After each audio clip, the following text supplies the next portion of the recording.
जय जय श्री राम, जय जय हनुमान। राम लक्ष्मण जानकी जय बोलो हनुमान की। कैसे हैं आप लोग? आशा करती हूँ कि श्री राम की कृपा आप सभी पर बनी रहे, आप सभी स्वस्थ हो और अच्छे हो। इसी के साथ आज हम सुनेंगे कि क्या आप जानते हैं कि हनुमान जी कौन थे? यदि हाँ तो अच्छी बात है, और नहीं तो आइए मैं इस कहानी के माध्यम से आपको बताती हूँ कि हनुमान जी कौन थे। एक समय की बात है, पार्वती जी ने शंकर जी से कहा कि भगवान, आपने इस भक्त को कैलाश आने से क्यों रोक दिया है, वरना किसी दिन मैं इसे अग्नि में भस्म कर दूंगा। यह जब भी आता है मैं बहुत असहज हो जाती हूँ। यह बात मुझे बिल्कुल भी पसंद नहीं है। आप इसे समझा दीजिए कि यह कैलाश में प्रवेश ना करे, क्योंकि यह व्यक्ति मुझे अच्छा नहीं लगता।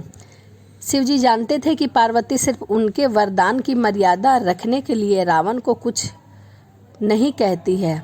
वह चुपचाप उठकर बाहर आकर देखते हैं रावण नंदी को परेशान कर रहा होता है। शिव जी को देखते ही वह हाथ जोड़कर भगवान शिव को प्रणाम करता है और भगवान शिव को प्रसन्न करता है।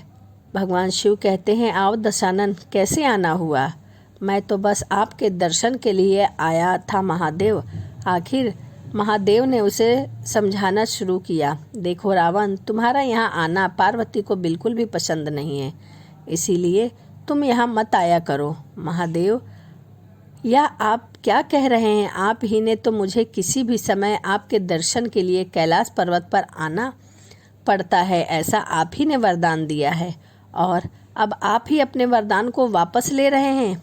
ऐसी बात नहीं है रावण, लेकिन तुम्हारे क्रियाकलापों से पार्वती परेशान रहती है, और किसी दिन उसने तुम्हें श्राप दे दिया तो मैं भी कुछ नहीं कर पाऊंगा। इसीलिए उचित यही है कि तुम यहाँ पर ना आया करो, फिर आपका वरदान तो मिथ्या होगा महादेव। तब महादेव ने कहा, मैं तुम्हें आज एक और वरदान देता हूँ। तुम जब भी मुझे याद करोगे मैं स्वयं ही तुम्हारे पास आ जाऊँगा, लेकिन तुम अब किसी भी परिस्थिति में कैलाश पर्वत पर मत आना। अब तुम यहाँ से जाओ, पार्वती नहीं तो तुमसे रुष्ट हो जाएंगी। रावण वहाँ से चला गया। समय बदलता है। हनुमान जी रावण की स्वर्ण नगरी लंका को जला कर राख करके चले जाते हैं, और रावण उनका कुछ भी नहीं कर सकता। वह सोचते सोचते बहुत ही परेशान हो जाता है कि आखिर उस हनुमान में इतनी शक्ति कहाँ से आई।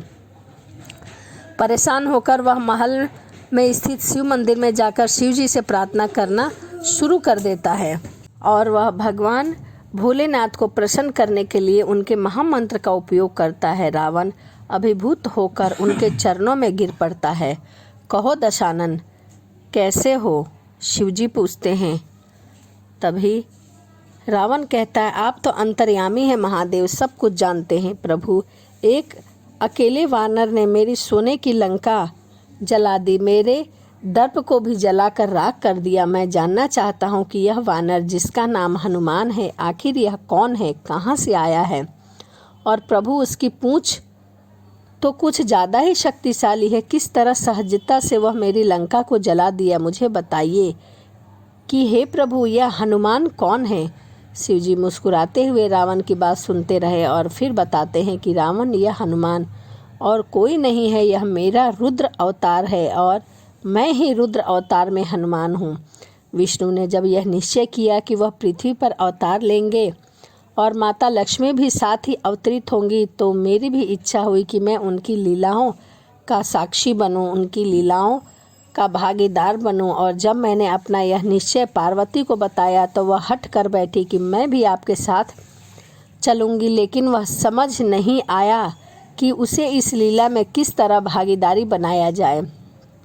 तब सभी देवताओं ने मिलकर मुझे यह मार्ग बताया कि आप तो वानर बन जाइए और शक्ति स्वरूपा पार्वती देवी आपकी पूंछ के रूप में आपके साथ रहे, तभी आप दोनों साथ रह सकते हैं। और उसी अनुरूप मैंने हनुमान के रूप में जन्म लेकर श्री रामचंद्र जी की सेवा का व्रत रख लिया है, और शक्ति रूपा पार्वती मेरी पूंछ रूप में उसी सेवा के फल स्वरूप तुम्हारी लंका का दहन कर रही है। अब सुनो रावण, तुम्हारे उद्धार का समय आ गया है। अंत श्री राम के हाथों तुम्हारा उद्धार होगा। मेरा परामर्श है कि तुम युद्ध के लिए सबसे अंत में प्रस्तुत होना, जिससे कि तुम्हारा समस्त राक्षस परिवार भगवान श्री राम के हाथों से मोक्ष को प्राप्त करे और तुम सभी का उद्धार हो जाए। रावण को सारी परिस्थितियों का ज्ञान था और उस अनुरूप वह युद्ध की तैयारी करता रहा और अपने पूरे परिवार को राम जी के समक्ष युद्ध के लिए एक एक करके भेजता रहा और सबसे अंत में स्वयं मोक्ष को प्राप्त हुआ। तो यह श्री राम जी की कहानी में हनुमान कौन थे, यह मैंने बताया।